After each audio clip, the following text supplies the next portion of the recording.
അടുത്ത geometry model ചെയ്യാൻ കാണിച്ചത്. ജോമെട്രി മോഡൽ ചെയ്യാൻ വേണ്ടി ഞാൻ സോൾഡ് വർക്സിനകത്താണ് അത് ജോമെട്രി ക്രിയേറ്റ് ചെയ്തത്. കാരണം ആൻസിസ് എന്ന് പറയുന്നത് നമ്മുടെ ഒരു അനാലിസിസ് സോഫ്റ്റ്വെയർ അല്ലേ, അതിനകത്ത് മോഡലിങ്ങിനുള്ള ഒരു ആപ്ലിക്കേഷൻ ഉണ്ടെങ്കിലും ശരിക്കും മോഡലിങ് ഒന്ന് ക്ലീനപ്പ് ചെയ്യുക. ഈ അനാലിസിസിൽ 3D മോഡലിനെ വേറെ ഏതെങ്കിലും മോഡലിംഗ് സോഫ്റ്റ്വെയർ ഉണ്ടാക്കിയതിനെ ഒന്ന് ജസ്റ്റ് ക്ലീനപ്പ് ചെയ്ത് നമുക്ക് അനാലിസിസിന് പറ്റുന്ന രീതിയിലേക്ക് ആക്കി മാറ്റാനാണ് ആൻസിസിന്റെ അകത്തെ മോഡലിംഗ് ഇന്റർഫേസിന്റെ ഒരു മെയിൻ പ്രൈമറി പർപ്പസ്. ചെറിയ ചെറിയ ജോമെട്രി ഒക്കെ ആണെങ്കിൽ നമുക്ക് ആൻസിസിനകത്ത് മോഡൽ ചെയ്തെടുക്കാൻ പറ്റും.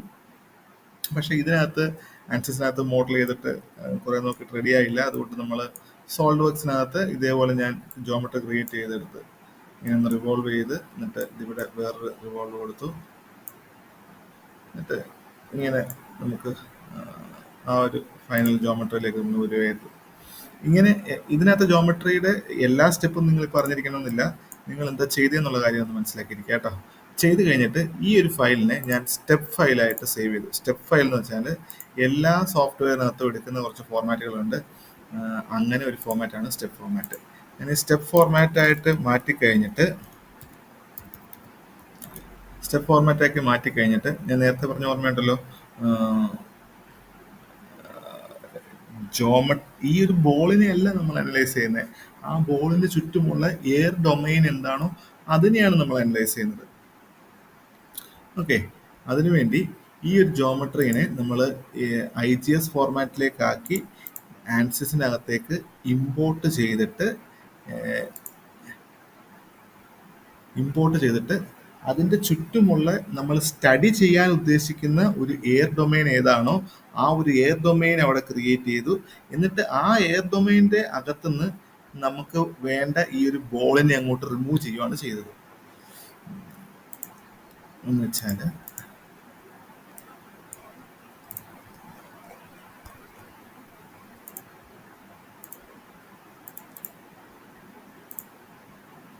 ഞാൻ ഇനിഷ്യലി ഇങ്ങോട്ട് കൊണ്ടുവന്നത്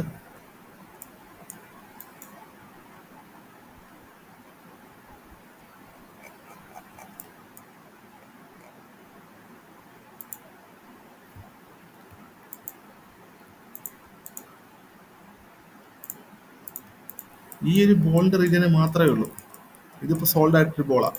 എന്നിട്ട് അതിന്റെ ചുറ്റും ഈ ഒരു എയർ ഡൊമൈൻ ക്രിയേറ്റ് ചെയ്തു. ഇങ്ങനെ ഒരു എയർ ഡൊമൈൻ ക്രിയേറ്റ് ചെയ്തു. എന്നിട്ട് ആ ഡൊമൈനിൽ നിന്ന് നമ്മൾ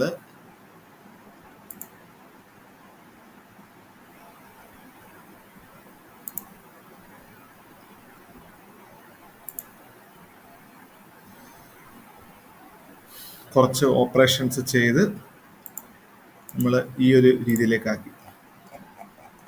ഈ ഒരു ജോമെട്രിക്കകത്ത് നമ്മുടെ ഒരു ഫ്ലൂയിഡ് ഉണ്ട്, അതിൻ്റെ അകത്തെ അതായത് എയർ ഡൊമൈൻ ഉണ്ട്. അതിൻ്റെ അകത്തുനിന്ന് ആ ബോളിന്റെ ജോമെട്രീനെ റിമൂവ് ചെയ്ത് മാറ്റി, സബ്ട്രാക്ട് ചെയ്തു. ഈ എൻ്റെ സോളിൽ നിന്ന് ബോളിന്റെ റീജിയനെ സബ്ട്രാക്ട് ചെയ്ത് മാറ്റിയിട്ടാണ് നമ്മൾ അനലൈസ് ചെയ്തത്. എന്നിട്ട് നമ്മൾ നേരത്തെ പറഞ്ഞ പോലെ നെയിംഡ് സെലക്ഷൻസ് ഒക്കെ പറഞ്ഞു കൊടുത്ത് ആണ് നമ്മൾ അനലൈസ് ചെയ്തത്.